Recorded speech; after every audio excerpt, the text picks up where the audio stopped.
You're listening to Banter with the Boys, talking all things sports.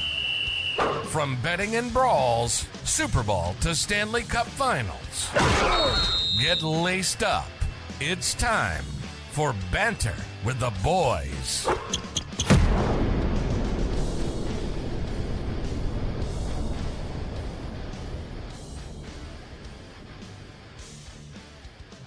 Yo, welcome back everybody to Banter with the Boys, NFL Week 14. 13 is gone, on to Week 14, but of course we will be talking about those Week 13 games. I'm your host, Smeltzy, this week, and with me I have nobody, as Tyler is sick. Usually you're used to him hosting the show, obviously, but unfortunately, actually his whole household is sick, so we're just wishing him the best and his fam. Hopefully they heal up quick. So moving right into the Week 13 recaps, we had the Chiefs traveling to Green Bay. Just to start off here with the picks, I thought the Chiefs would pull it off. They were favorited by 6.5. And of course, Tyler was a homer and picked his Packers. And Tyler was right. The Packers took the game 27-19. And holy cow, what a game did we get from Jordan Love this week. That was kind of funny, actually. Holy cow. Spotted cows from Wisconsin. I love that beer. LOL. But anyway, sorry, sidetrack a little bit. But Jordan Love, 25 for 36, 267 yards, 3 TDs, no picks.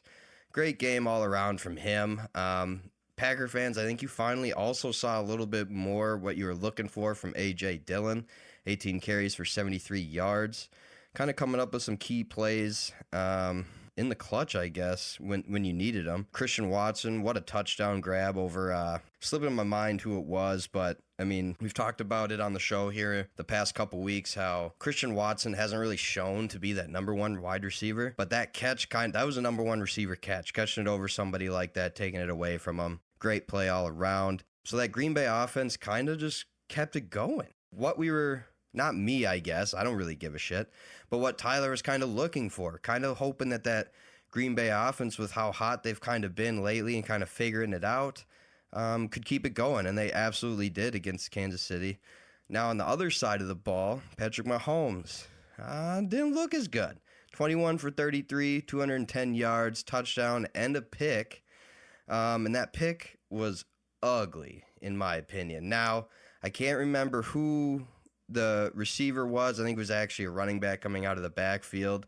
I don't know why he's slipping my mind there too, but he kind of overthrew him. But and Nixon for the Packers, as he's picking the ball, he acted more like the receiver, like over the shoulder type of catch. But if you look at the replay, it looks like the intended receiver kind of did. I believe it was number 24. So if I had a quick moment, I would look up who that was. But I believe he almost stopped running in the route, and you just can't. So Mahomes is planning on you being there. Now, don't get me wrong. I still think Mahomes overthrew him. Still a great play by Nixon to turn around and grab that. 24 is actually Sky Moore. Thanks to Kev sitting right here for me. Thank you, sir. I thought it was Sky Moore, but I was like, no, that's wrong. I thought he was a single digit, but okay. So got to keep running Sky Moore, but who also only had 1 reception for 5 yards, and he's just kind of been a big disappointment since he's got to Kansas City. Kind of was... I don't know, getting rave reviews before he even did anything. So I don't know, whatever. But moving right along, Rashee Rice, another great game from him. Travis Kelce again showing why he's the number one tight end in the league, averaging 20 yards a catch. I mean, that's just ridiculous. 4 receptions on 5 targets, but averaging 20 yards a catch. Normal stuff from him. Isaiah Pacheco. Big game changer for Kansas City. Now, if he didn't get ejected in the last 50 seconds, which we'll talk about later, do I think that makes a difference in the game? No, but he did have a hell of a game himself. But let's talk about the end of the game here. The end of the game was actually really weird. So the Chiefs have the ball last, kind of driving down the field, down 8 points, which is what they lost by. I don't know, it was second and, 6 or 8, whatever. And Mahomes is kind of running for the first down, and he's kind of stretching the ball out, kind of not, but then he looks like he's heading right out of bounds, nothing crazy, and then boom, gets cracked, absolutely cracked. I can't remember. Kev, you want to look up who number 34 on Green Bay is for me quick? I forget who that is, but oh, he already pulled it up. Jonathan Owens. Yeah. Absolutely. Dude, I think that's the guy that's married to Simone Biles, too, if I'm not mistaken. I can't remember. I'm probably pulling that out of my ass. But anyway, just absolutely cracks Mahomes. Mahomes' feet weren't even on the out-of-bounds line. Boom, ref throws a flag. Now, he is married to Simone Biles. Damn, look at me knowing pop culture. Holy shoot. But anyway, where was I? Okay, he gets cracked. Owens cracks Mahomes. Mahomes wasn't quite out of bounds. Ref throws the flag anyway. That's a tough one, right? Because what the ref said that bugs me. The ref said, quote, and I just watched it again today, so I know this is exactly what the ref said. He said, quote, after the play was over, unnecessary roughness. After the play was over, sir, Mahomes didn't step out of bounds. That play wasn't over. Can you say unnecessary roughness in general on the tackle? Maybe, but it was shoulder to shoulder, clean hit. Mahomes was obviously like checking up kind of as he was going out of bounds and just got obliterated. But I think that's kind of a bad call in my opinion. And I'm no Packer fan, trust me. But whatever. So that's 15 yards right off the bat. The next play, I think right after that is when Pacheco runs, fumbles because Quay Walker's a beast. But then that's overturned because Pacheco was allegedly down, which I think he was. Looking at it, it does look like he was down, but damn, it's close. It's a bang-bang play. And I think that right there is when Pacheco got up and threw a punch at somebody. Whatever. I think it was Nixon, actually. Threw a punch at, but I could be wrong. And then ended up getting ejected. So I don't know. Kind of some missed stuff by the refs there. And then like a play or two later, Mahomes throws a deep ball to MVS. And somebody's all over MVS's back. That could have been a call for the Chiefs. Like, it's just so crazy to me. The refs were really trying to control the end of this game. They really were. And then ultimately it led to a Hail Mary, which, shoot, there could have been a call on that too. I saw Travis Kelce get pushed right in the back away from the ball. Of course, the guy you want to get away from the ball, so I don't blame anybody. But another possibly missed call. I don't give a shit who wins this game. I don't like either team equally, to be honest with you. But it was just really weird, man. It seemed to me the refs really didn't want Green Bay to win, but then also missed calls on the Chiefs right there at the end too. So I don't really know, but all in all, Packers won 27-19. Kind of start thinking about maybe a wild card playoff spot for the Packers, and the Chiefs have another tough game this week, so they got to look to have a nice little bounce back.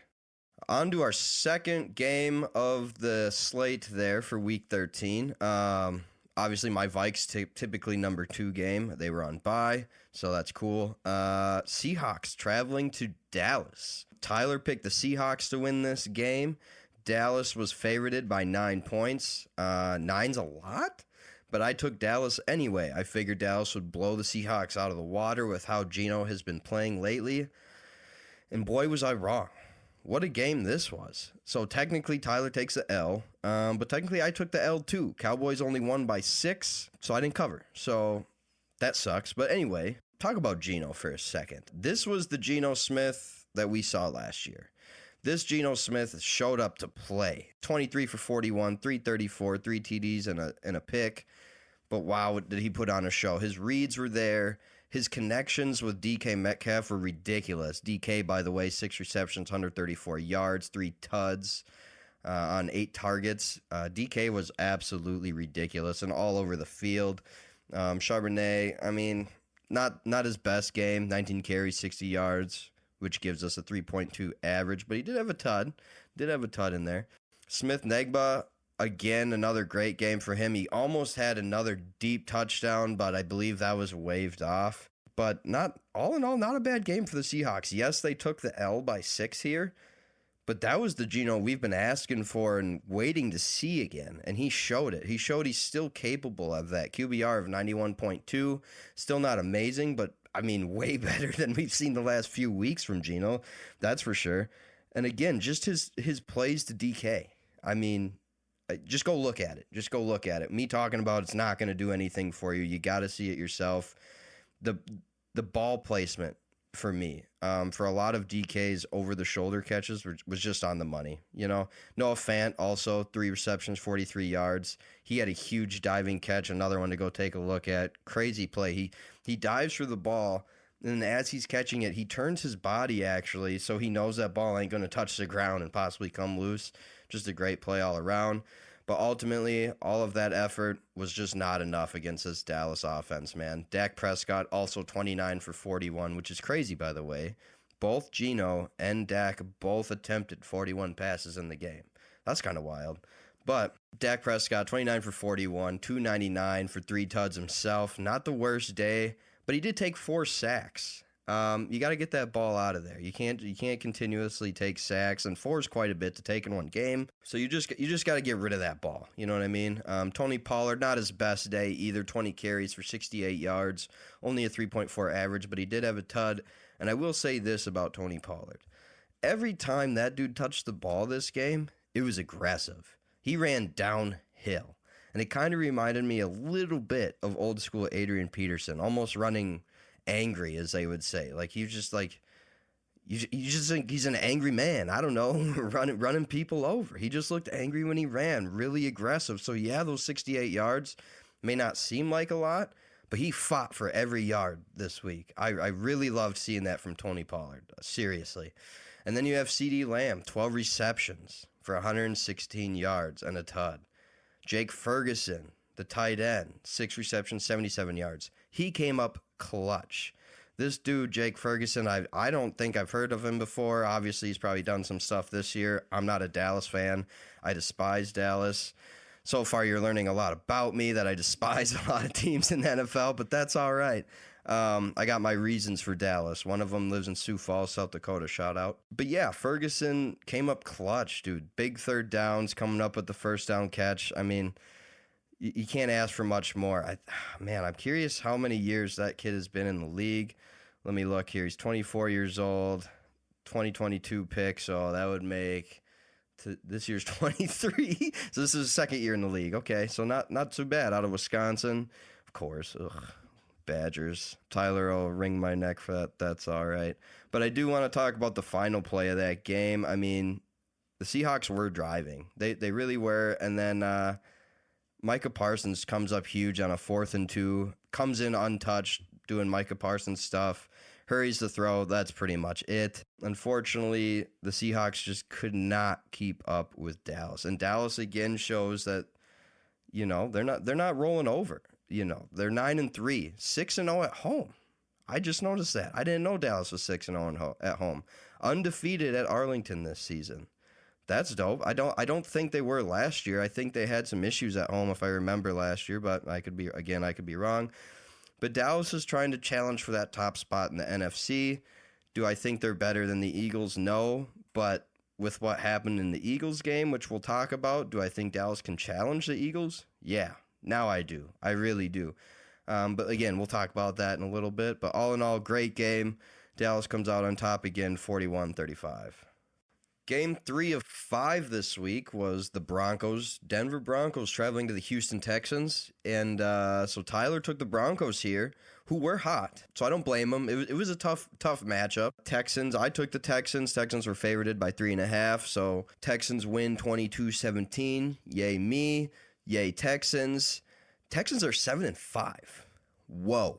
If you told me Texans were going to be 7-5 at the beginning of the season, I straight up wouldn't have believed you, and I would have asked you why you're talking to me about football, but damn is Houston impressing. CJ Stroud, a little bit off this week, to be honest with you. 16 for 27, 274 with a tud. Also took 5 sacks. Again, we just talked about it with Dak. That's just too many. You got to get, and that's part of being a young quarterback, obviously the rook. You got to get rid of that rock, man. Get outside the pocket, get rid of it. At least he only took 28 yards out of the 5 sacks. So I don't know what that average is off the top. Just over 5, probably 5.1 or something. I don't know. But 5.6. Wow, again, my math. But anyway, I was at least got 5 right. So again, thanks to Kev doing quick math. So 5.6 losing per sack. It's just too much, man, though. That's a drive killer. You lose 5. If it's 1st and 10, you lose 5. Now it's 2nd and 15. If it's 2nd and 8 and you lose 5, now it's 3rd and 13. Like, that's just it's unacceptable. So you got to get the ball out, get rid of it. Still got the win, though. But the help kind of came from Dameon Pierce, 15 carries, 41 yards with a tud. Only a 2.7 average, but that Tud was big, and he always came up with the tough yardage again, the 3rd and 2s, the short yardage situations. He was coming up with those first downs. So I know that stat line doesn't sound amazing because it's not, but it matters. It matters. The big thing for Houston this week, Nico freaking Collins, dude. 9 receptions, 191 yards, and a Tud, but I don't even, on 12 targets, but I mean, none of that really matters. I mean, the dude was just open when it mattered, dude. Every time CJ looked down the field, it was either Nico Collins or Brevin Jordan almost all game. And Brevin Jordan only had 3 receptions, but they were big every time because nobody covered the guy. Probably because he hasn't done too much this year, but he's not bad. He's not bad. But he was wide open, like every time. And half of Nico Collins' plays wide open. I don't understand. I think 2 of Nico Collins, how many touchdowns do he have? Only 1. Okay, so the 1 touchdown, I thought he had 2, but one of his touchdown wide open in the back of the end zone. I don't quite understand that at all. But I do want to start bringing up some defense finally. Will Anderson, what a game for him. 2 sacks, one of them coming up clutch. Can't remember when that was. I have it in my notes here somewhere, but he did come up with a big play late, of course. Oh, no, I'm sorry. That was right at the, wow, no, I'm all over in my notes here. I apologize. But again, Will Anderson just coming up big and big-time plays, and that's why he was drafted so high. That's what he did at Alabama. It's really no surprise what he's doing in the NFL. This is what we expected to see. Another guy doing it at a high level, Derek Stingley Jr. Another pick for him this week. Great pick, by the way. I mean, kind of a bad throw, but he still made the play. And that's actually his 3rd pick in 3 games. So this dude is playing at a very high level. Is he a rook this year or last year? Let me look real quick. I thought it was this year. Nope, I'm wrong. Third overall pick last year. So finally coming into his own a little bit. 3 in a row. That's pretty impressive. And then I think Jimmy Ward also, yeah, he did. Yeah, Stingley got 2 picks. Oh, yeah. That's right. Stingley had that ridiculous pick as Denver's trying to drive towards the end of the game. He comes out of nowhere. Looks like Cortland Sutton's got another touchdown coming his way on like a home run ball. And Stingley just comes out of nowhere and just picks that shit. By the way, if you heard a noise in the background, that's just Duncan, the awesome golden retriever in the background, dropping his bone, just having a good time. He's enjoying the pod. Don't worry about it. But yeah, so Jimmy Ward also gets a pick in there. I believe he's a safety for the Texans. But let's talk about Denver a little bit. Russell Wilson, man, that was it wasn't good. Wasn't good. The only good thing Russ really did was the 10 carries with 44 yards, but that's mostly scrambling because he had to get the hell out of there before he got killed. And he also took 3 sacks this week. So with 3 picks, it just wasn't a good game for him. The one main highlight that I will say for Russell Wilson is his touchdown pass to Cortland Sutton. Holy cow, was that OG Russell Wilson. That was some Seattle Legion of Boom era Russell Wilson. That ball, it was a typical rainbow ball. Russell Wilson rainbow ball right to Cortland Sutton. Now, don't get me wrong, Sutton made a hell of a catch. You got another play you got to check out. I don't know if I got to come up with my top 5 plays you got to go watch or something a week, but like another play, you just have to see it, man. What a pitch and catch, to be honest with you. But other than that, there really wasn't a whole lot going on. Javonte Williams had a decent day, 13 carries, 46 yards. No tuds, though. They couldn't get any momentum. Denver couldn't. They did nothing in the first half. The halftime score was 13-3 Houston. And those 3 points came at the end of the half for Denver, if I'm not mistaken. Yeah, it did. Came on a 34-yard field goal right at the half. Broncos looked horrible, dude. Horrible in that first half. And then came out, Russell Wilson throws that rainbow ball, I like to call it, to Cortland Sutton right to make it 16-10 Houston, right back in the game. But then Wilson on the next drive goes ahead, throws a pick to Derek Stingley. But then the next play, big play to Jerry Jeudy, leads them down to inside the 10 or whatever. Wilson quarterback sneaks it. Now you're 22-17. But unfortunately, that's where it would end up with, again, Russell Wilson. He's scrambling around on 4th and 2 with the game on the line. Gets the first. Now we're looking at 3rd and goal with the clock winding down. We're under 10 seconds at this point. Wilson escapes a sack, another sack, and that's where he threw his pick to Jimmy Ward with about 9 seconds left. Game over. Looking at this, though, Denver could still bounce back from this. Let's see who they got coming up on their schedule here. See if this pulls up for me. Here it is. They're away at the Chargers and then away at the Lions. Now, the Chargers, my second favorite team, thanks to LaDainian Tomlinson. But the Chargers are a dumpster fire right now, so that's a winnable game for the Broncos. I think they have to go into LA and win that game. They have to, because the next game they're probably not going to win, which is in Detroit. But then they play the Patriots and the Chargers again, and then at the Raiders. So really, actually, the Broncos could still sneak into the playoffs here as a wild card. So I guess we'll just see how it plays out for them. But this game ain't it for them, so they got to figure their shit out, to say the least. Let's just look at the Texans' next 5 real quick. At the Jets, that's a win. At the Titans, that's probably a win. Against the Browns, I would imagine at this point that's a win, unless the Browns have Myles Garrett and they're just feeling themselves, but I don't see it. At home against the Titans, that's probably a win. And then in Indy, that's a toss-up. I think Indy's still a decent team. Yeah, I mean, Texans definitely have a shot at the AFC wild card as well, if not winning the AFC South with Jacksonville's situation brewing. But yeah, Texans again get the win, 22-17 at home. Rolling right into the 4th game here, the Detroit Lions travel to the New Orleans Saints. Both Tyler and I thought the Lions would win this game. They were 4.5-point favorites, and they did. Lions win 33-28, but man, was that a lot closer than I thought. I think Tyler and I both mentioned last week that we really thought they would handle the Saints well. I mean, 5 points is a lot closer than I thought. They barely covered the spread. But honestly, I thought the Lions would win by at least 2 scores, but the Saints really battled back. So let's kind of dig into that a little more, because honestly, at the end of the first quarter, the Detroit Lions were up 21-0. They were looking to run away with this thing.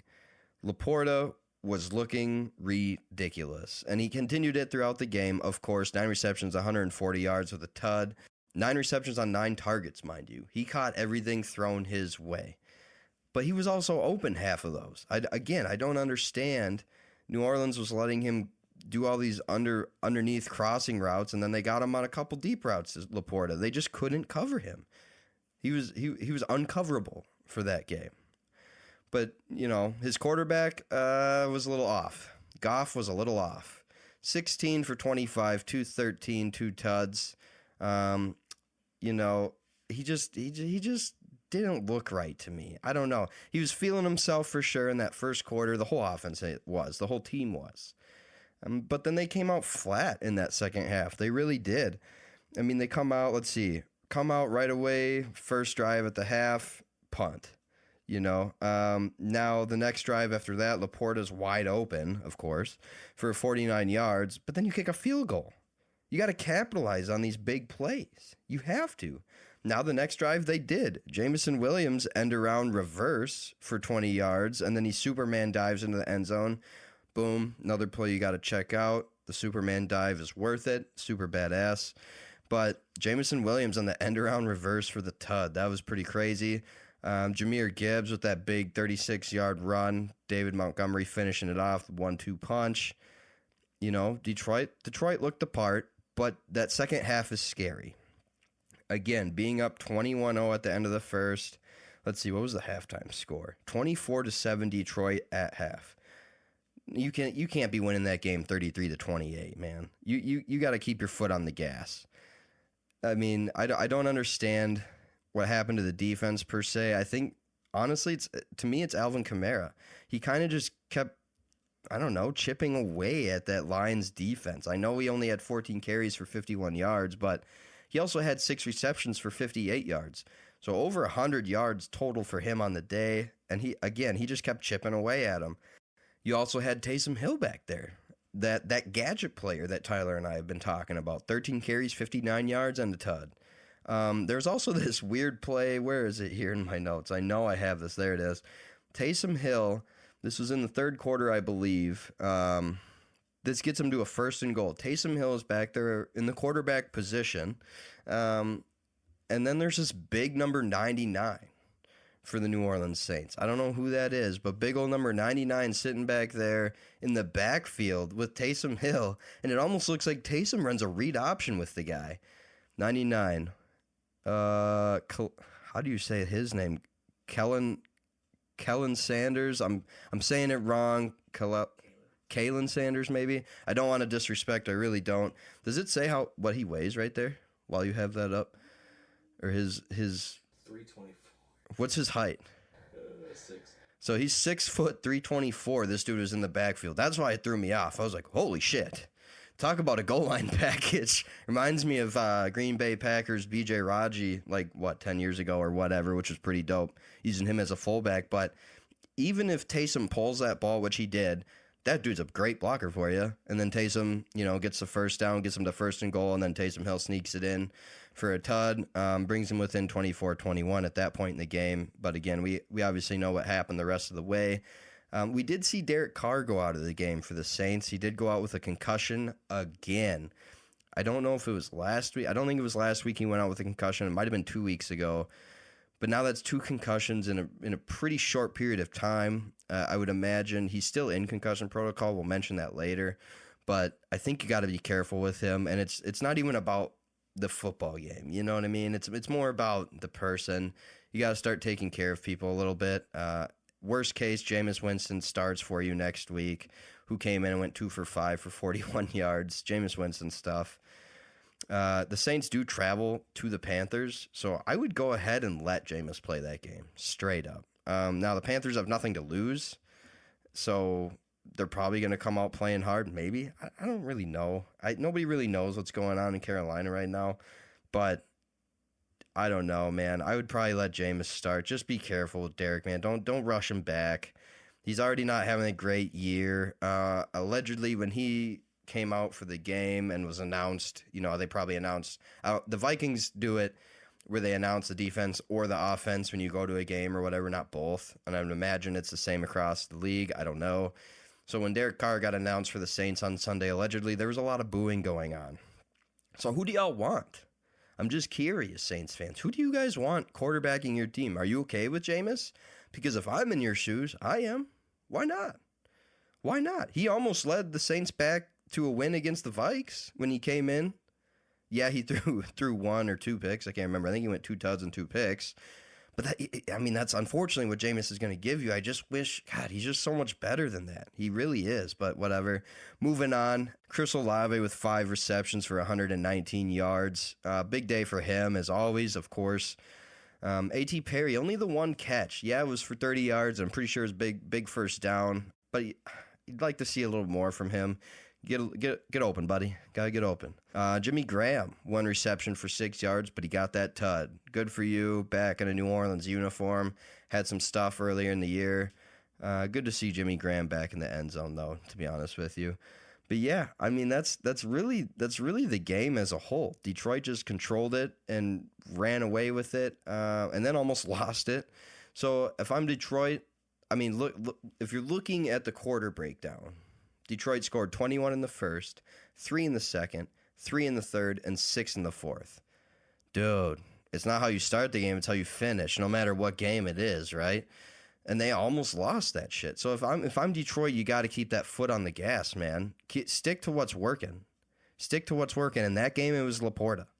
And again, he came up big late in the game. So either way, Detroit with the win, 33-28. Let's see who Detroit has the next 5, just real quick. We'll wrap this one up for you. Let's see. They traveled to Chicago. That's a win. They play the Broncos at home. We kind of already touched on that. I think that's a win for Detroit. They play at Minnesota. I want to skip that one. That could be a win. Yeah, you know what? I bet Detroit wins in Minnesota. And then they travel to Dallas. They will lose that game. Dak Prescott will walk on that defense, I think. And then they play the Vikings at home to end the season. And that's the one they'll lose to the Vikes. I think the Vikes will split it, but I think Detroit will win in Minnesota and Minnesota will win in Detroit. I don't know. Gut feeling. Whatever. But yeah. So again, Detroit with the dub, 33-28, and move to 9-3. New Orleans falls to 5-7. And on to our last game, game 5 of 5, Banner with the boys, game of the week. San Francisco 49ers traveling to Philly. And the halftime score, you'd thought, yeah, game of the week for sure. 14-6 at halftime. San Fran was up. But then you look at the final score. San Fran 42, Philly 19. San Fran absolutely destroyed Philly at home. Tyler picked the 49ers. I took the Eagles. 49ers were 3-point favorites, but I figured, I don't know, it would be close. I figured the Eagles would have a chance. And, you know, we've been talking about the Eagles a lot the past few weeks because they're one of the best in the league right now. And one of our main issues with the Eagles have been that they haven't played a complete game. They were saying it themselves, they haven't played a complete game. And now they got exposed this week. That's the issue. The Eagles now fall to 10-2 and 5-1 at home. Obviously, this past weekend being that one loss, they don't want to lose at home. Nobody does, but unacceptable. I mean, for Philly, seriously though, completely unacceptable. I mean, Jalen Hurts 26 for 45, 298 for a tud, not bad, but 3 sacks for 27 yards. That's unacceptable. Jalen Hurts, with as mobile as you are, you got to get that thing out of there. Now, don't get me wrong. The 49ers defense coming at you with who they are. Maybe 3 sacks ain't bad, you know? But there was no rushing game this week for Philly, and I think that hurt them. I mean, there was way too many 3-and-outs or maybe get a first down and have to punt. Just way too much of that. DeAndre Swift, 6 carries for 13 yards. Are you shitting me? That's not going to win you a game. As a team, 18 carries for 46 yards. No. 2.6 as your average. 1 touchdown, that being Jalen Hurts on a tush push. Again, that's why they lost to me. They could, I mean, don't get me wrong, their defense played like garbage, and we'll get to that. But their offense didn't do much because they had no running game. They had nothing. They kept trying to force the ball. You look at Jalen Hurts' attempts, 45 attempts. And you tried to run the ball only 18 times? What are you doing? What are you doing? Now, I will say, with those 26 completions, A.J. Brown did have 8 of those for 114 yards. He was open most of the game. Devontae Smith, doing Devontae Smith stuff. Quick, short fella that's easy to lose in the defense. Other than that, not much going on for Philly offensively, seriously. They need to get that run game going. That was a big difference in this game. And then that Philly defense. You know, Philly's defense still picked up 2 sacks, but it just, Brock Purdy threw all over him, straight up. I mean, he really did. But again, I don't even want to talk about Philly's defense. They just weren't good enough. They weren't good enough this week, and they know that. But again, when you're going up against that 3-headed monster, if you will, that San Fran possesses, maybe 4-headed now, you can put Purdy in there. Debo feels like he can, you know, with Purdy in, they can win anything. Purdy went 19 for 27, 314 yards, 4 tuds. Stellar day for Purdy. Debo Samuel showing again that Swiss Army knife-like player that we were kind of touching on last week. 4 receptions for 116 yards, 2 tuds. Also had 3 carries for 22 yards and another touchdown. So Debo with 3 overall touchdowns. I mean, you just put the ball in his hands. 4 receptions for 116 yards. And one of those plays actually was crazy yak yardage. Yak, again, for those that don't know, stands for yards after catch. Let's see. Well, there was the bubble screen at the end of the game that put him up to 42. That was ridiculous. A short bubble screen. Kev, I know you don't watch football, but like the bubble screen, you got 2 receivers here. This one usually blocks for you, and this one goes negative yards to catch the ball, and then you just try to get upfield. Well, San Fran's entire offensive line came over here to block, and he was gone. I think it went for 40 yards. I mean, if you're a good defense, that screen should either be blown up and go for nothing, maybe a fumble, or you stop him for like 5 yards. San Francisco showed the perfect example on blocking on that play, and Debo showed that he can accelerate with the best of them. I mean, he's one of the fastest players in the league with the ball in his hands. Because I know somebody's going to be like, no, dude, he's not even top 10 or 15. And that's fine. I'm talking about with the ball in his hands. There's a difference between straight line speed like Tyreek Hill, who's still fast with the ball in his hands. Don't get me wrong. But if you know what I mean, though, right? Like, it's different. It's different when the ball's in your hands. Now we look at Christian McCaffrey. He had 17 carries, 93 yards. Big surprise there with a touchdown himself. He had another 3 receptions for 40 yards as well. But look at how Brock Purdy spread the ball around. Debo, 4 receptions. George Kittle, 4 receptions. One of the best tight ends in the league. Brandon Ayuk, 5 receptions. One of the most underrated players in the league because of everybody else on his team. Juwan Jennings, 3 receptions, 44 yards, and a tud himself. I mean, oh my God, Purdy was spreading the ball around. That defense was absolutely ridiculous and hungry. We had the incident with Greenlaw, and we'll get into that later too. He was ejected as well. But man, that Bosa, Chase Young, I love it. Chase Young put up nothing this week other than a quarterback hit, but he's still a threat. He was in the backfield almost every time. So a lot of what he did this week doesn't get measured by stats. You see it on film. So now whoever the heck plays San Francisco next week is going to be looking at the film like, damn, we still have to block Chase Young. And they go play Seattle at home. That'll actually be a good game. If Geno's on his money, 49ers will still win that. But if Geno's on his money, I'd be curious to see how the Seahawks do play against the 49ers. But anyway, there's really not a lot to say about this. There's really not. I think if you're Philadelphia, you are extremely concerned about the play of your defense. Seriously. And we say it every week. Well, they'll just get better as they play more together and play more together. Well, that can't be the same shit every week. And now we're starting to see them get exposed, and it happened. So what do they need to do? I don't know. I have no idea. I'm not in the NFL. But at the end of the day, you're still 10-2. I think they're still the number 1 seed in the NFC playoffs right now. You're still going to win your division, most likely. But you have a big game next week. You travel to Dallas. That is a big game. You have to win that game. I'm sorry. Actually, they play Dallas in... Wait a minute. Today's Wednesday. My bad. I'm totally blanking. They do play Dallas on Sunday. My bad. But yeah, they travel to Dallas. That's going to be a tough game. And then at Seattle, home against the Giants, home against the Cards, 2 easy wins. And then at the Giants. So they'll win at least 3 more games for sure. The Eagles will. But those next 2 games, those are big. That's going to show you kind of what you're looking for at the playoffs for Philly. They should be able to beat Seattle, but that Dallas game, I think that's big for them. It's big for Dallas too. They're going to be coming hungry. I think Dallas is only, I know we already talked about them. I think they're 9-3 as well. So look out. We'll see. But all in all, Niners showing that they're probably the best. They don't have the best record in the NFC, but they're showing right now that they are probably the number 1 team in the NFC. Anyway, the 49ers win 42-19 against Philly at home. In Philly, my bad. So, that wraps up Week 13 recap. Now, I know we've been telling you guys the last 2 weeks that we were going to have a record, like a standings, between Tyler and I, and who knows what the hell they're talking about and who doesn't for the season. But again, since Tyler was sick this week, I did have to prepare to rip this by myself. So I did not have a chance to do it. I apologize. So next week, I swear, I don't care if I'm doing it while I watch my Vikes play this weekend or what, but we will get you an overall standing so you know who to make fun of.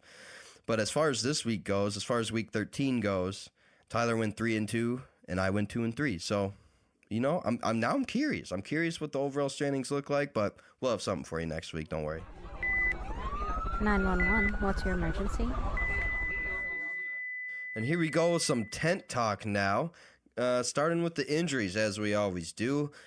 Jacksonville had a couple losses this week. Not only did they lose the game, they lost their starting quarterback, Trevor Lawrence, to a high ankle sprain.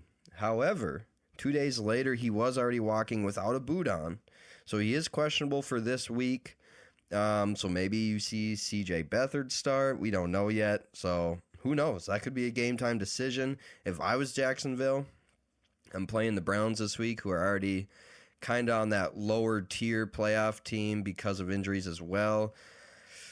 I don't know. I think I'd maybe let CJ Beathard do it and just see what happens. If you know you can have Trevor Lawrence for sure the week after against the Ravens on, I think that's Sunday Night Football even. So you're gonna need him against the Ravens.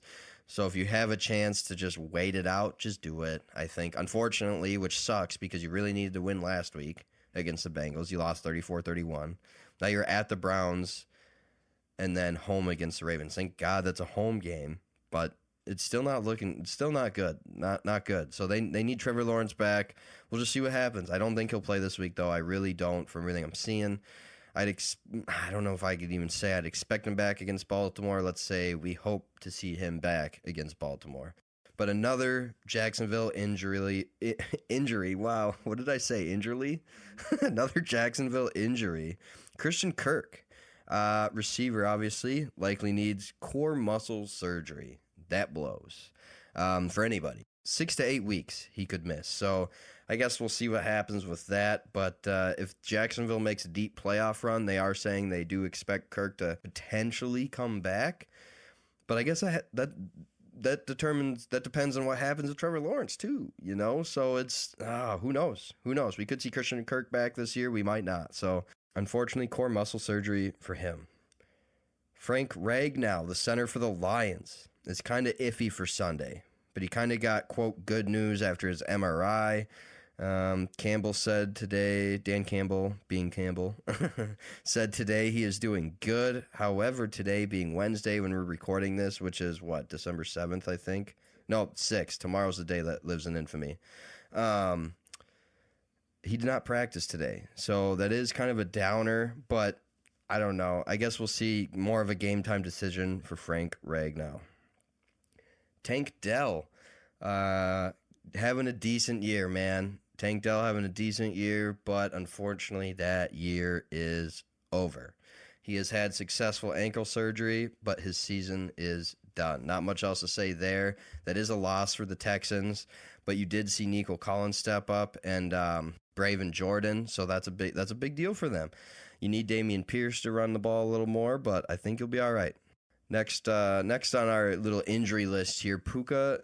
I can't remember if it's Nacua. I think it is Puka Nacua. AC joint sprain. But he is apparently supposed to play on Sunday. Limited practice today, but they expect him to play. So for all you fantasy people, it sounds like you can leave him in your lineup, but I guess that's on you. If he goes out halfway through the game, I don't know what to tell you. You'll be down in the dumps like me in fantasy. I don't know, whatever. Jerome Baker, linebacker for the Dolphins. MCL injury. Sucks. Will not go to IR, though. So he's more of a week-to-week situation for the Dolphins. They're hoping he gets back quicker than they think, but I don't know. We'll see. So the Dolphins brought in 4 players today to work out. I think it was today or yesterday to work out at the linebacker position. Reuben Foster was one of those players. So I'm curious if we'll see a Reuben Foster return to the NFL. He was brought in for a workout as well. He did just play in the USFL last year for, oh my God, I can't remember. The Pittsburgh Maulers, I think their team name is. But he was a former first-round pick out of Alabama in 2017. Confirmed Pittsburgh Maulers he played for. But yeah, former first-round pick out of Bama in 2017. I think he was a higher yeah, I said first-round. Jeez. But he was 3rd in Defensive Rookie of the Year voting that year. But then after that, not much else, man. He had a good year his rookie year, and then after that, got into some off-the-field trouble, and ultimately was cut by San Francisco, I believe it was. I believe Washington then picked him up, looking to, maybe start a new life in the NFL maybe after all that off-the-field stuff. And then, boom, suffers an ACL tear in the offseason for Washington. So he had that repaired, got in shape, went to the USFL last year where he did record 53 tackles, half a sack, and he did score a defensive touchdown. So, 53 tackles isn't horrible. I guess we'll see. Maybe he did enough to get a job. Maybe he didn't. I would assume that's just until Jerome Baker's back, and then maybe they'd try to waive him and then sign him to practice squad. I don't know. I'm an idiot when it comes to contract shit, but whatever. Jerome Baker, week to week. Derek Carr, obviously we talked about him already, still in that concussion protocol. He kind of also has a rib injury going on too, so he's on the mend, man. Derek Carr is a little rough right now. Jameis would probably start if Derek Carr can't go. And again, I believe I looked right. They play the Panthers this week, I believe. So if that's true, I would just start Jameis, man. Like, seriously, why not? Why not? If you're the Saints, you don't really need to. You already paid Derek Carr all that money. The fans already hate him. Allegedly, I wouldn't send him out there all injured and battered up. Let him go back out there 100%. Unfortunately, another quarterback to talk about, Kenny Pickett, Pittsburgh Steelers. He's still yet to undergo ankle surgery. I don't know if he's had it yet today or what, but he will not be put on IR, even with ankle surgery. So the Steelers are kind of hoping he could be available for Week 18, but his is kind of like that 4 to 6 weeks too. So they are planning to not have Kenny Pickett for a month, which would mean most likely Mitch Trubisky gets to start again, which actually is pretty dope. I think Mitch Trubisky's not that bad of a quarterback. He's probably one of the best backups in the league. So he needs to take this opportunity to show the rest of the league what he's got. Maybe he could start for a lower level team. I don't know, but I guess we'll see. We'll see what Mitch has. And then most likely Mason Rudolph will be backing Mitch Trubisky up. Ugh. But I don't know Mason personally, but he just does not seem like the human being I would hang out with. And then finally, to end the injury seg here in the tent talk, Christian Watson. He did kind of, if you watch the game, he did kind of take a knee. People thought maybe he was taking a knee to just stay in bounds, keep that clock running. But he did grab at that right hamstring, which, if you remember, was why he missed the first 3 games of the season, was due to a right hamstring injury. And again, it looks like he has possibly re-aggravated that. So we don't quite know what his outlook is. There's not really a solid update out there. I don't even think the Packers know what's going on. I mean, the Packers have 5 games left like everybody else. It includes the Giants, which is probably a win actually for the Packers. Tampa Bay, that could be a win. Panthers, that could be a win. The Vikes and the Bears. So I guess we'll just see. You know, the Packers need the rest of their receivers to really step up in the absence of Christian Watson. I mean, you'll see guys like Jaden Reed, Dontavian Wicks, Romeo Doubs. They gotta step it up. They gotta step it up, and you saw that this week with Romeo Doubs. So, I think you will see that with Jaden Reed as well, especially if Christian Watson is down. I don't know. I think they'll be okay without him. As we've discussed again, he's not a true number 1, but you want him on the field. So, with that, we move right into the kind of more of the news of the NFL. As everyone knows, obviously Joe Flacco got signed to the Cleveland Browns practice squad, but he was elevated and did start actually last week against the Los Angeles Rams. Yeah, he didn't look good. 23 for 44, 254, 2 tuds and a pick, but 19 points is abysmal. Amari Cooper, 3 receptions for 34 yards. That's your guy, man. So if he's getting 34 yards, nah, you have Elijah Moore there too, but it's just not good enough. So unfortunately, Joe Flacco is back to the practice squad. And so a starting quarterback has yet to be named for the game against Jacksonville, which again, Jacksonville's probably starting a different quarterback too. So I would assume Cleveland will probably start PJ Walker, and you're probably going to see PJ versus CJ on Sunday, but I don't know. So I guess we'll see. Shaq Leonard finally signed with somebody. He signed with the Eagles, just as Tyler and I kind of talked about last week. Yeah, I guess it was more Tyler. I'm kind of stealing his thunder, I guess. But he said it was probably going to be the Eagles or the Cowboys. And actually, Jerry Jones came out with a thing today that just said, you know, what a unique time in the NFL this is. And everybody was like, oh, he's salty. He didn't sign Shaq Leonard. No. And I'm not a big Jerry Jones fan. I seen him for one time in real life when the Super Bowl was here, and that dude was tall as shit. Actually, so real quick tangent, my bad. And then I'll go back, I swear to God. But Jerry Jones has got to be like 6'3", 6'4", like tall dude. Walked into this hotel. I can't remember why I was there.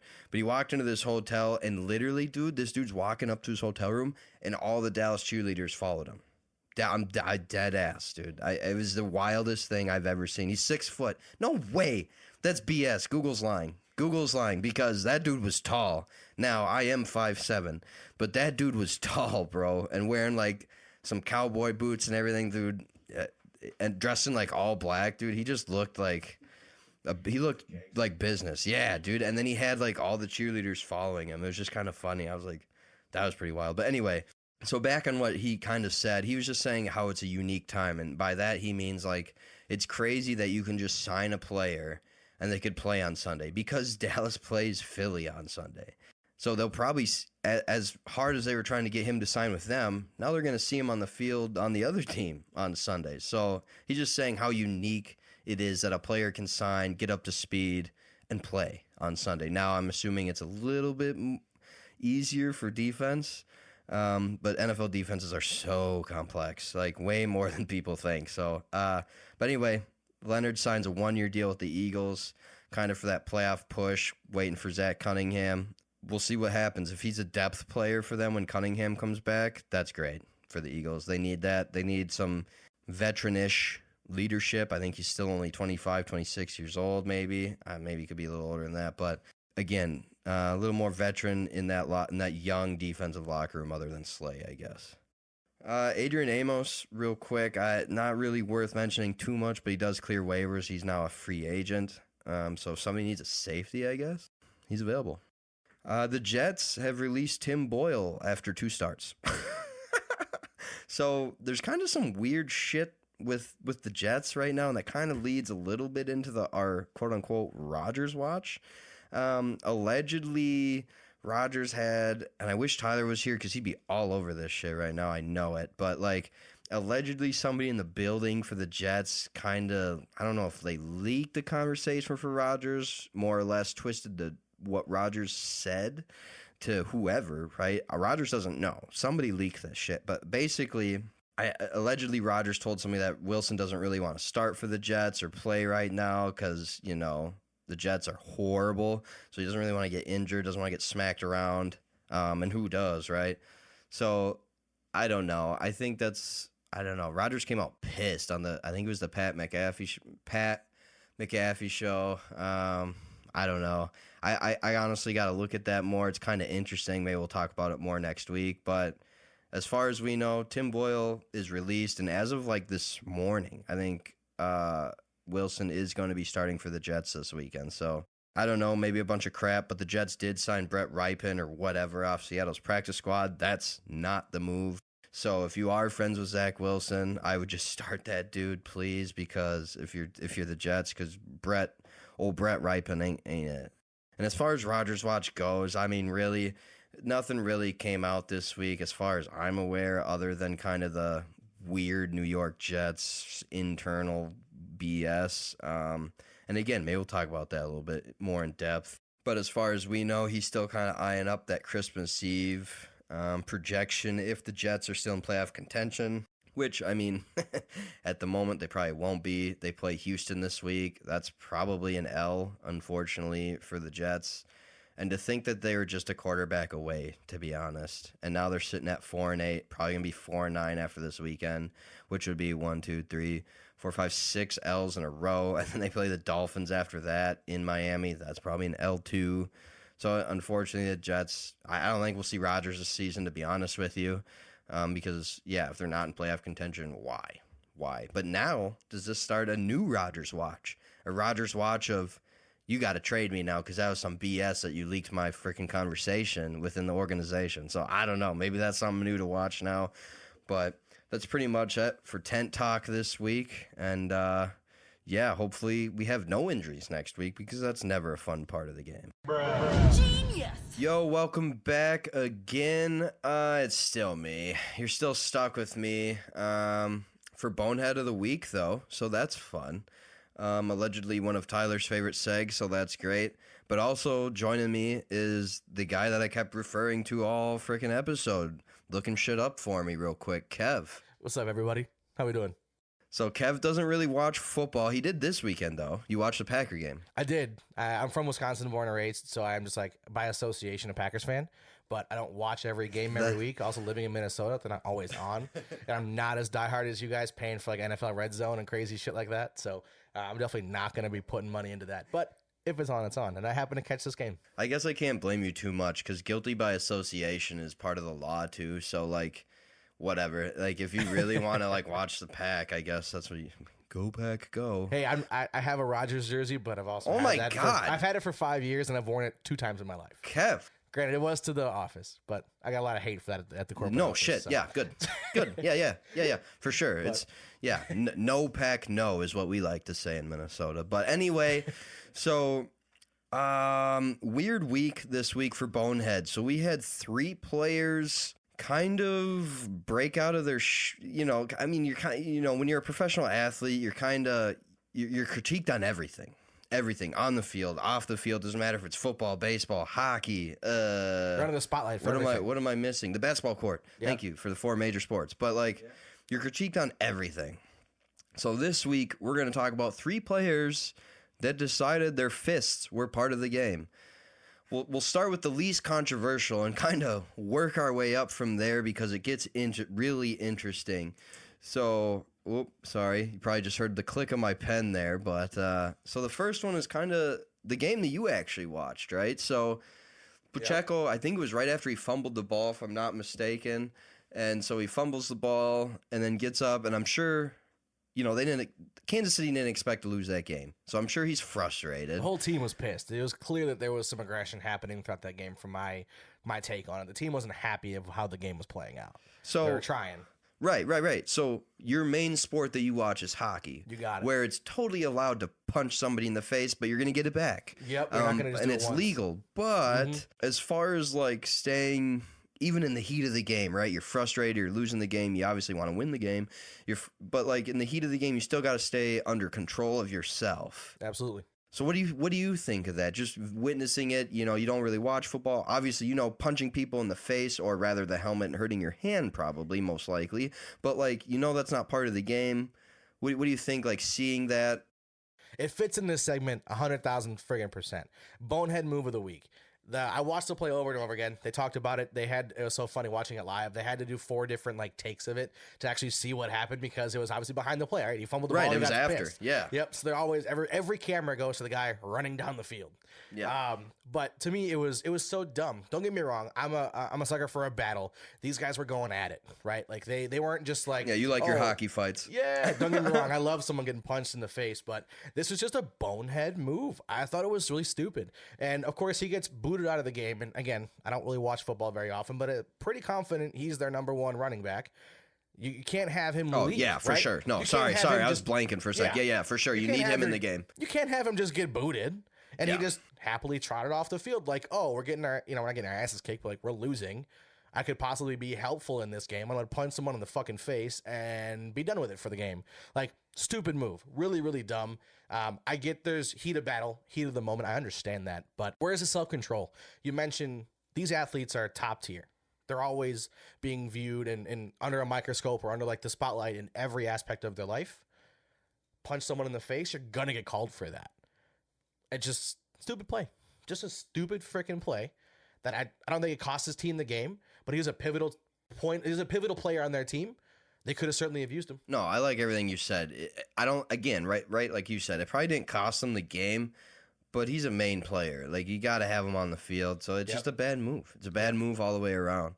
So the next bonehead move is the exact same BS. And then guess what? The one after that is the exact same BS. So like the UFC this past week. Dude, seriously. So the second one, which is slightly more controversial, Brian Burns of the Panthers. He was ejected. Yeah, excuse me. Wow. Sorry. It's the end of the pod, man. I'm tired. All this talking by myself. Anyway, he was ejected for punching the Bucks guard Cody Mack, whatever, in the head. He ended up saying, quote, "So yeah, the emotions got the best of me." Okay. Boom, right there. That kind of explains the situation. He let the emotions get the best of him. He let the emotions control him in that moment. You gotta have control. You do. And I do believe that this player, Brian Burns I'm talking about, I believe that's his first ejection ever. So, out of character for him. But he did say, obviously the media kept pestering him, right? Like, was it a racist thing? Did he say something wild? Sure. And they kept pestering him, and he kept giving the same answer, like, quote, he said something he shouldn't have said. So who knows? Everybody's going to speculate that, right? So the media does, right? They get an inch, they're going for the mile. I get it. And that's what they're doing. But guess what? He's giving you an answer. Accept that answer and move the F on if you're the media. I hope Brian Burns, the next time, if he's asked about this incident next week, which now you're a week removed, if he's asked about this incident next week, I kind of hope he's just like pulls the Marshawn Lynch on him. He's like, I'm just here so I don't get fined, because that's part of their contract. They have to deal with media and blah blah blah. I've seen those interviews. It's pretty funny. So I'd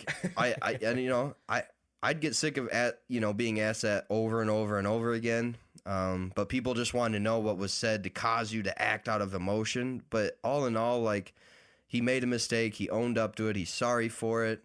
But if there was something said, like, that's the thing. You never know. Because I watched this. I just watched it right now live again. I watched the highlight of it before, and I watched it again just now. He decked this guy. Like, the play was over. He wasn't nearly even near him. I don't know if what he said was directed at him or at somebody else, or just like said like in the scrum, if you will, of the ref trying to pull everybody out. But he cracked this guy. So, and he punched him in the third quarter, if I'm not mistaken, right after like a field goal attempt or whatever. I think it's the third. Is it the third there? Yeah, third quarter, 4 minutes to go. So he said allegedly. He said allegedly that somebody. He didn't say Cody for sure. I'd assume it was this Cody guy because he's the one that got punched.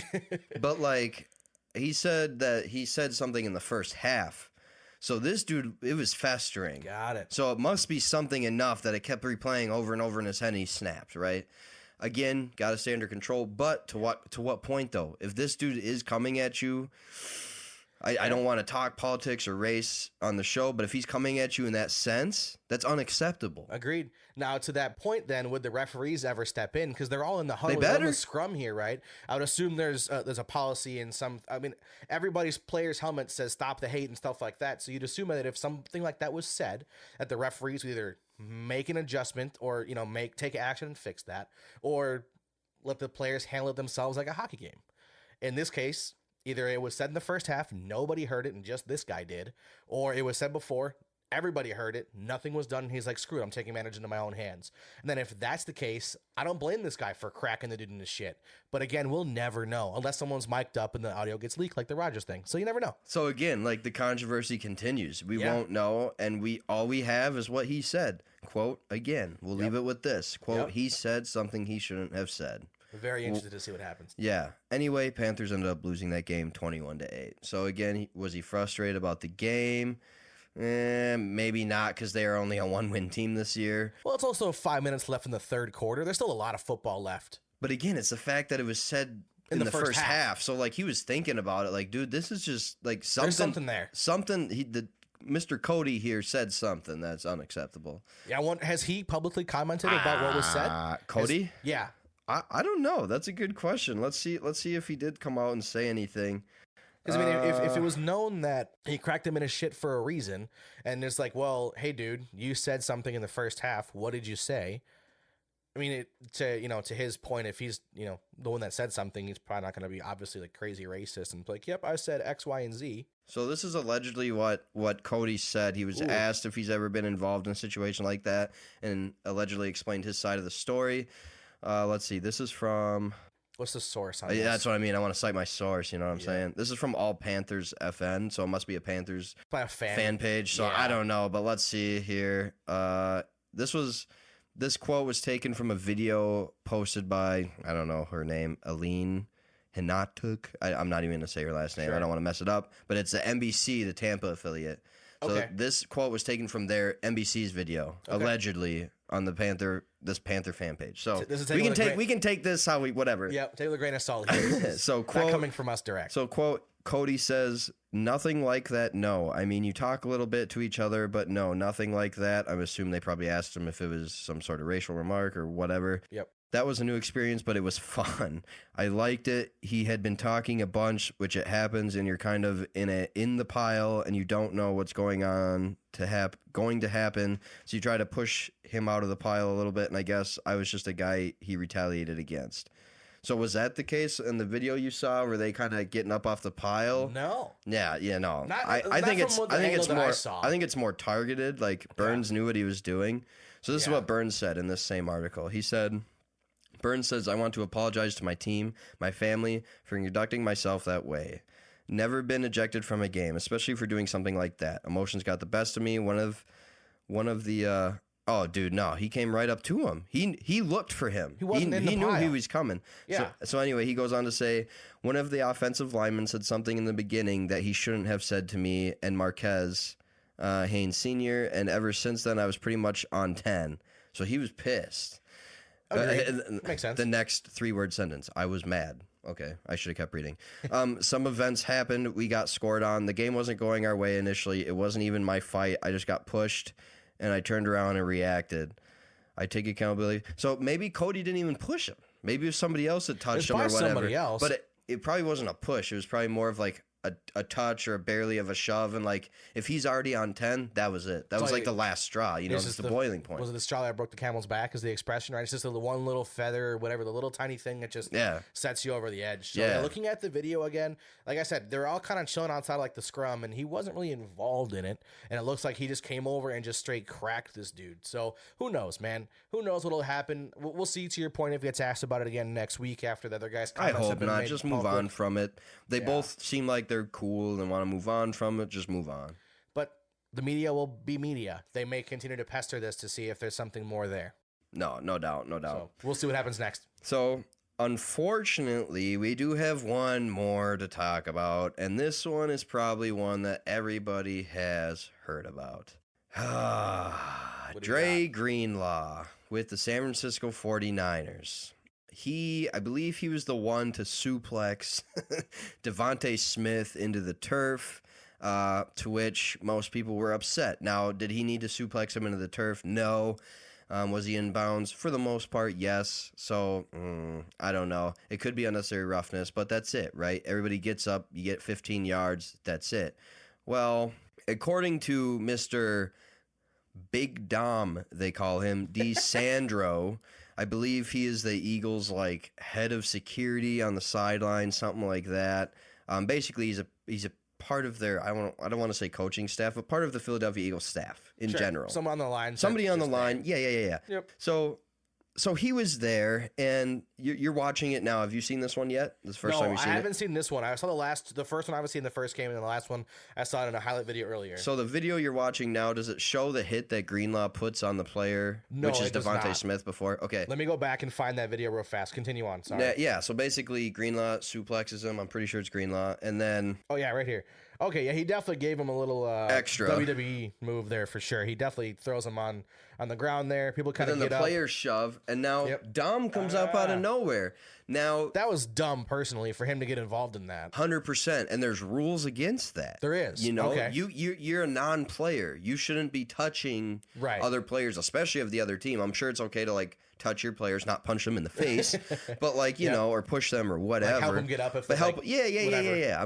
I'm sure that's cool, right? Sure. Now, let's look at it from the beginning. I know this is going a bit long, but it's worth it though. It's just interesting that 3 of them happened this week. That's why it's the Bonehead Move of the week for all 3 guys. But so look at the play as a whole. Dre Greenlaw suplexes him or whatever, gets up, and then him and Devontae Smith are kind of going at it. Now Big Dom comes in out of nowhere and pushes Greenlaw back. Well, Greenlaw freaks out about the push, which is barely a shove. He does shove him. He does. Yep. But it's barely a shove, and now Greenlaw quote unquote punches him, right? It's not really a punch either, and everybody's like, "Oh, he punched him." No, he didn't, dude. He punched him, but it more or less like kind of grazed the side of his face. And it wasn't hard, right? Like no. He stuck his arm out completely straight. Yep. But like it was more or less like he like rubbed his nose and his cheek. You know what I mean? Like it was a very brisk like right there. You just saw it.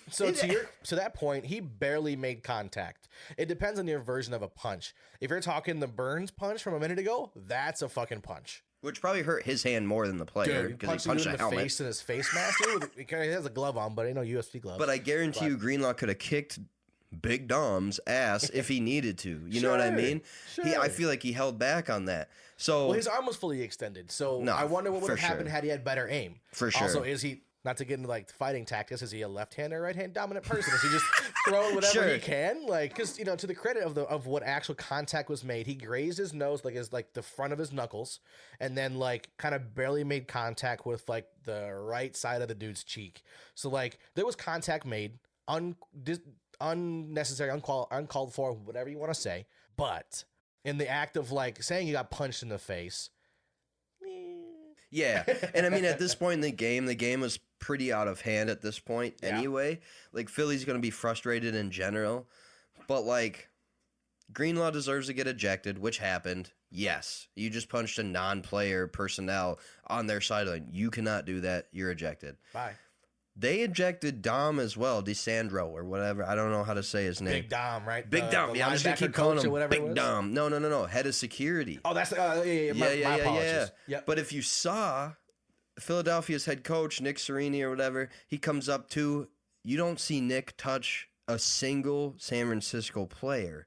He's kind of in the scrum too on the outside looking in, but he doesn't touch nobody. He knows. Yeah, he's probably pulling his guys back or just like saying like, "Don't be stupid, get the heck back." Pretty here." much. Like, I would think so. Yep. So anyway, Big Dom. I just like saying it like that.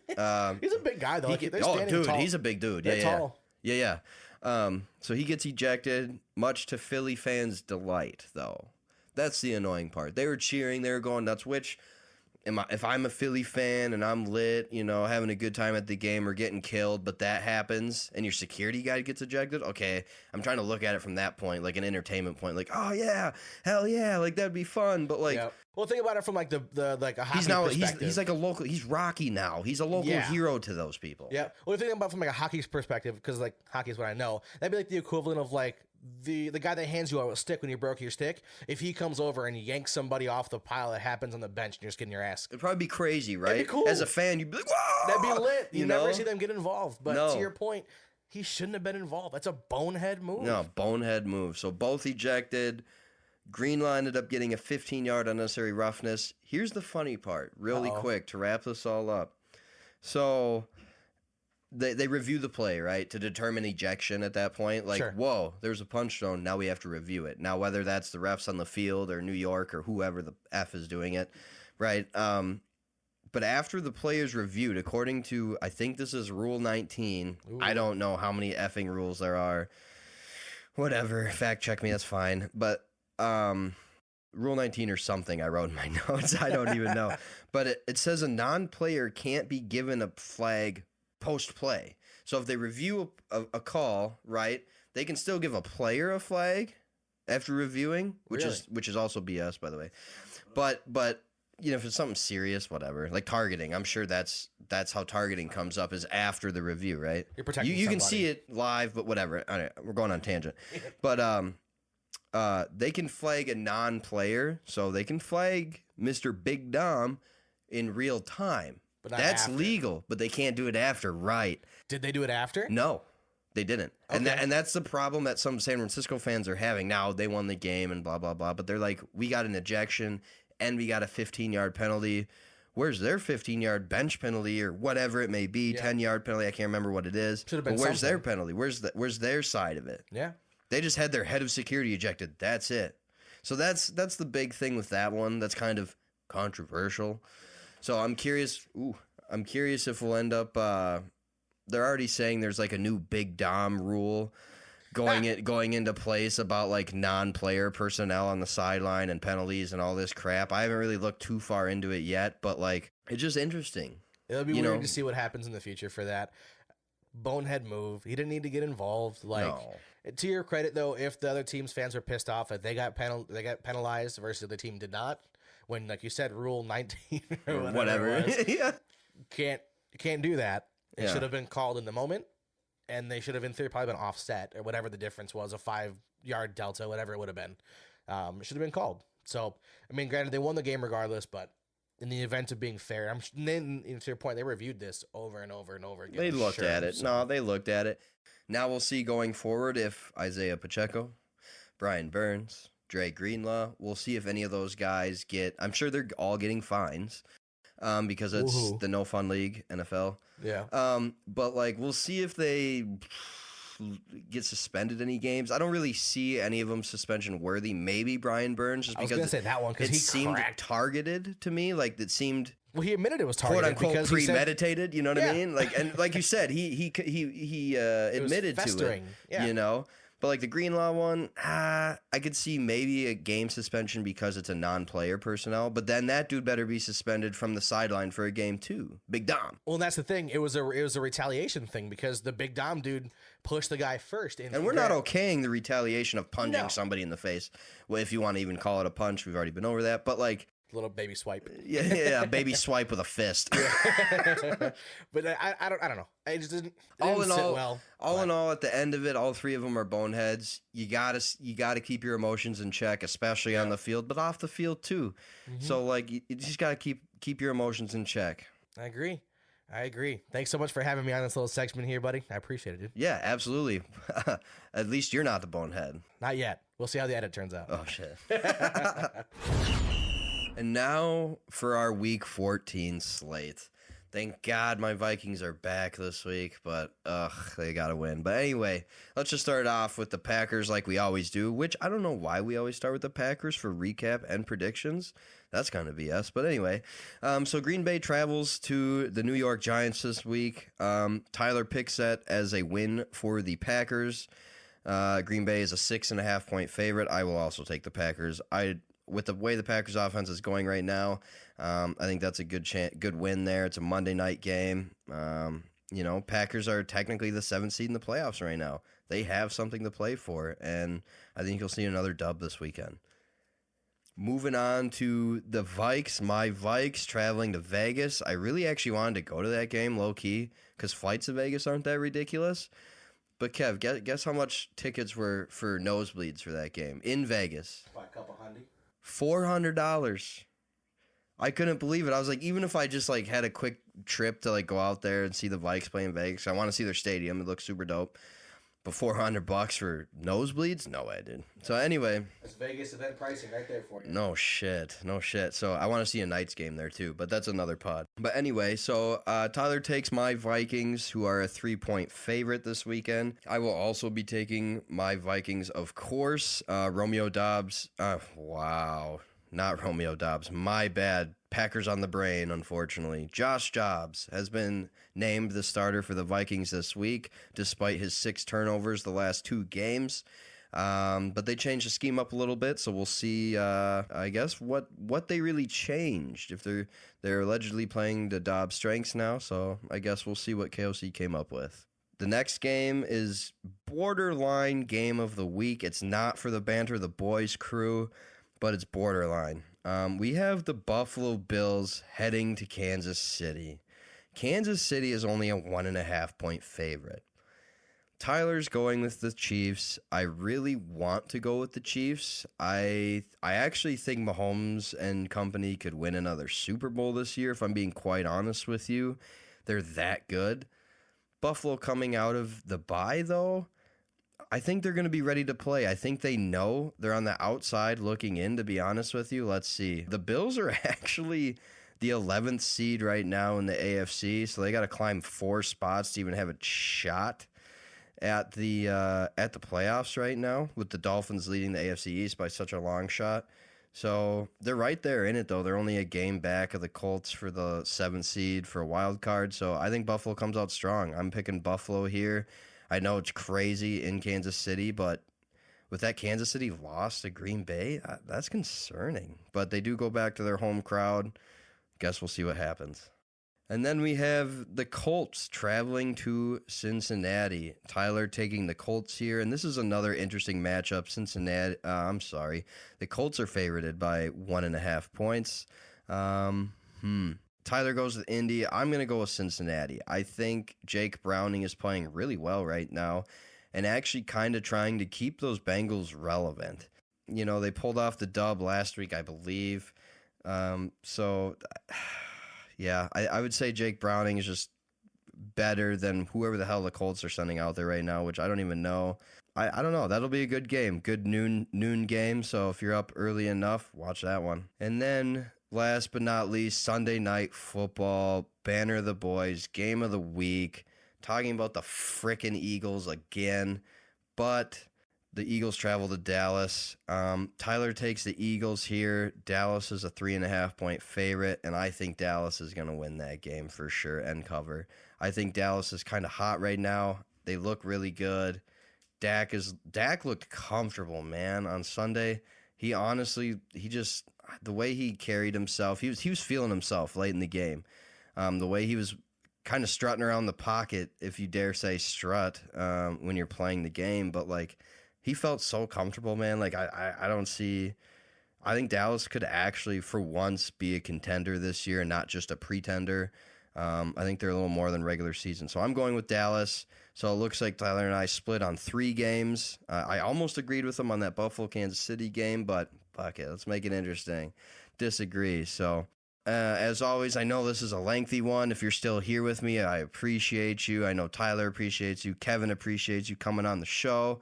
As always, make sure you like, comment, subscribe, do whatever you got to do. Yeah, till next time, this has been Smeltzy on Banner with the Boys. Don't forget to follow, like, and subscribe. Tune in next time for more Banter with the Boys.